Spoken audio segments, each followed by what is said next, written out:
We begin CBS2 News at 5 with breaking news. Singer Demi Lovato was recovering at an LA hospital after suffering an apparent overdose. CBS2 Suzanne Marquez is live in the newsroom at this hour with what happened this morning in the Hollywood Hills. Suzanne? Pat and Jeff, Demi Lovato recently admitted she had fallen off the wagon, bearing her soul in a song titled Sober just last month. This after being sober for 6 straight years. But today, Demi apparently overdosed just before noon. LAPD and LA Fire rushed to Laurel View Drive in the Hollywood Hills. She was taken to a nearby hospital where, according to several reports, she's in stable condition. Lovato has struggled with substance abuse for years. In her YouTube documentary, Simply Complicated, she revealed her addiction began at the age of 17 and said her dad was an addict and an alcoholic. Entertainment Tonight host Kevin Frazier, who has talked to Lovato many times over the years, says all the signs were there that she was struggling. You know, we do know that there was some kind of falling out with her sober coach, the man who was with her and was helping her with her sobriety. And after that falling out, then it looks like things really spiraled out of control. Mama, I'm so sorry, I'm not sober anymore. That's a clip from the song Sober, where she confesses to have relapsed after 6 years of sobriety that had ended back in March. Some of the lyrics are, "I'm sorry that I'm here again. I promise I'll get help. It wasn't my intention. I'm sorry to myself." Celebrities are lending their love and support to Lovato. Singer Bruno Mars tweeted, sending love and prayers to Demi Lovato. Actress Ashley Tisdale, who was in the same Disney Channel family as Lovato back in the High School Musical Camp Rock days, tweeted, thinking of you, Demi Lovato, sending you so much love. Talk show host Ellen DeGeneres and singer Ariana Grande also tweeted out their well wishes. We'll keep you posted on her progress tonight. For now, back to you in the studio. Suzanne, thank you. Now to our other big story today, the dangerously hot weather that is gripping the Southland. Now, this is what it looked like in the valley. Families trying to cool off in community pools, and most areas had temperatures in the triple digits. A flex alert just went into effect. From now until 9 o'clock tonight, everyone is asked to conserve electricity to avoid those rolling blackouts. And how is this in trying to beat the heat? People escaped to the beaches to cool down, but the dangerous surf made it too dangerous to take a dip. This video is from the famous Wedge in Newport Beach. Only surfers and maybe a few experienced swimmers got in. Beach cities are also seeing higher temperatures than normal. And we do have team coverage, including CBS2's Nicole Comstock in the Inland Empire. But let's begin with Garth Kemp, who's tracking those dangerous temperatures. Garth? Yeah, you might want to not go to the Wedge if you want to drop in, because that's just not the place to cool off. It gets very, very crunchy there. But otherwise, we're still picking up 3 to 5 foot surf. 88 degrees right now. Winds are calm. That is for downtown LA. We've hit a few records. Thermal Palm Springs, Camarillo hit one today. 88 degrees. That blows out the old record. Not blows out, just tips it, which was 87 back in 2014. West-southwest winds right now up into Ventura. So a little sea breeze there. Burbank, 96 degrees. You can see Long Beach looking pretty nice out there. See, a couple of weeks ago, Burbank would have been 105, 107, 111. So we're doing better in some spots. But boy, a little bit inland away from the water in Long Beach, 92 degrees, west winds at 9, humidity 41%. We've dried out just a little bit. And then Ontario at 102, west-southwest winds at 60 miles an hour. Hang in there out into Ontario. Once again, please keep your animals safe. Don't walk your dogs till the pavement cools off, and don't leave them in a car. Ever, as a matter of fact. 104 right now up in the Lancaster. A little windy at around 25 miles an hour. We'll have the whole scenario, including the excessive heat warnings, coming up in a little bit. Back to you guys. All right, thank you, Garth. And also check on the elderly. Well, CBS2's Nicole Comstock continues our live heat watch coverage in Hemet with a warning of just how deadly these conditions can be. Nicole. Yeah, Pat, the heat today in Hemet is reminding Nicole Young of the heat here about 2 weeks ago when her husband laid down in this planter and took his final breaths. It was 108 degrees out earlier that day when he fainted in the heat. And tonight she wants to remind people of how dangerous this really is. A roasting 109 degrees registering on this Hemet billboard Tuesday, leading into another week's worth of triple-digit heat here. He didn't know it was that bad.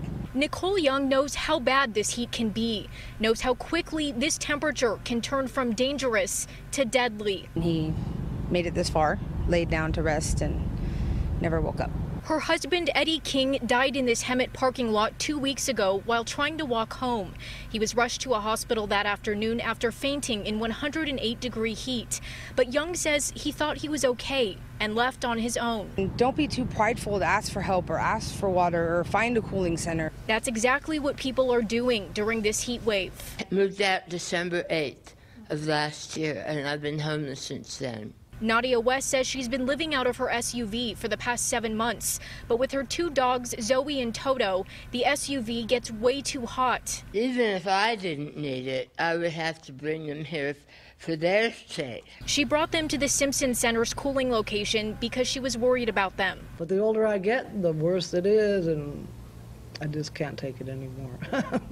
Lori McPeter says she didn't know there were 2 cooling centers in town, here and at the Salvation Army, until recently, when she learned about Eddie King and several other suspected heat-related deaths in the Inland Empire.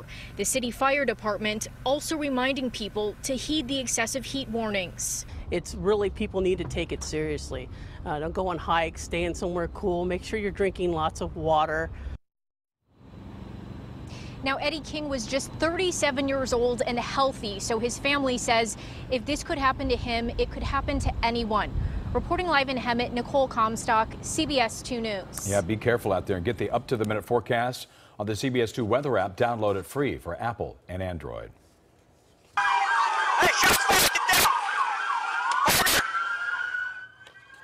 Terrifying and dramatic video shows the LAPD's gun battle with the Trader Joe's hostage suspect, and now we've learned it was an officer's bullet that killed the store manager.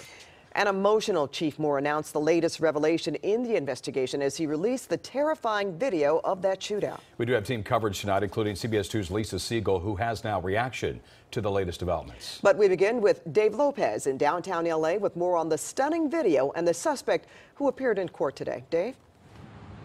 Well, Pat, we can tell you the suspect made an appearance tonight under a plea. His bail is just under $19 million. You heard correct, just under $19 million. He'll be back in court August 14th.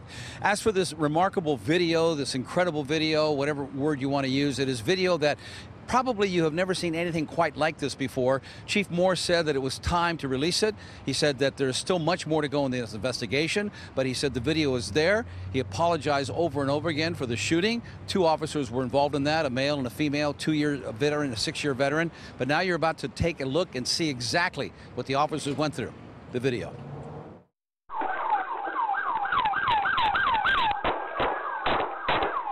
Police dash cam shows how quickly it all happened. Suspect Gene Atkins firing at officers. They fire back. In slow motion, from a police body cam, you can see the door to Trader Joe's opening. You do not clearly see Melly Corrado. She is shot, goes back in, and collapses. Shot by an LAPD officer. And I am truly sorry. It is, as a father, as an individual, it is unimaginable the pain of the Corrado family and everyone who knew her. And we share that pain today. The dramatic video, released on orders by Chief Michael Moore, show the officers taking cover behind a brick wall. The suspect, Atkins, is firing through the window from the store. I believe my officers' actions were taken to defend themselves and in direct response to the deadly threat posed by Atkins. According to police, Atkins had just shot his 76-year-old grandmother in South Los Angeles and his 17-year-old girlfriend. He then kidnapped his girlfriend. She was in the car as the chase was on through the streets of Los Angeles. He was firing through the back window of his car at the officers during the chase. Do not shoot. Get distance. We're getting distance. This is a heartbreaking reminder of the split-second decisions that officers must make every day.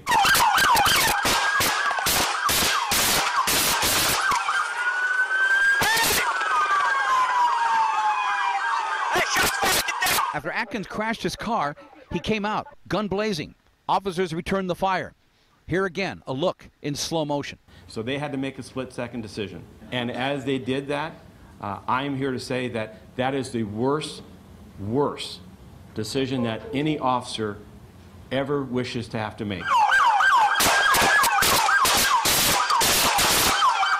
Police say the man who caused it all, Atkins, was in court today. 30 different counts, including murder, 6 counts of attempted murder, and 13 counts of false imprisonment. And even though he didn't shoot and kill Miss Corrado, the DA says in the eyes of the law, he's guilty of her murder because his actions caused her to be shot. These are no-win situations that officers are thrust in.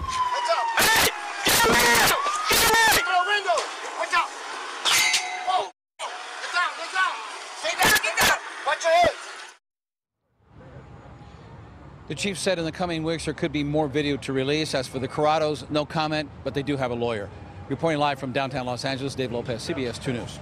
Dave, thank you so much. And the reaction to this new development today has been mixed. CBS 2's Lisa Siegel is live in Silver Lake where the community reacted to today's developments. Lisa, what's the latest? Well, absolutely. And behind me is where it all happened. The Trader Joe's. You can see flowers, candles, cards, a makeshift memorial there. Now, people today are still processing the news of what they heard and saw, but mourning the loss of a young woman that many knew and loved. I feel so sad. Sylvia had brought flowers and couldn't hold back tears outside the Trader Joe's in Silver Lake as people continue to mourn the loss of 27-year-old Melly Corrado, many still in shock. Believe me, I feel so bad. Many are also trying to process the news that the fatal bullet that killed Corrado came from one of the 2 LAPD officers involved in the shootout and not the murder suspect. I know the police are in a tough position. I mean, who wants to go to work every day wearing a bulletproof vest? Dash cam and body cam video captured the shootout. You can see and hear the chaos after the suspect fired at the officers and they fired back. It was in those moments that store manager Melly Corrado was hit by the gunfire. The chief of police says the officers made a split-second decision to defend themselves and others, but are devastated at the loss.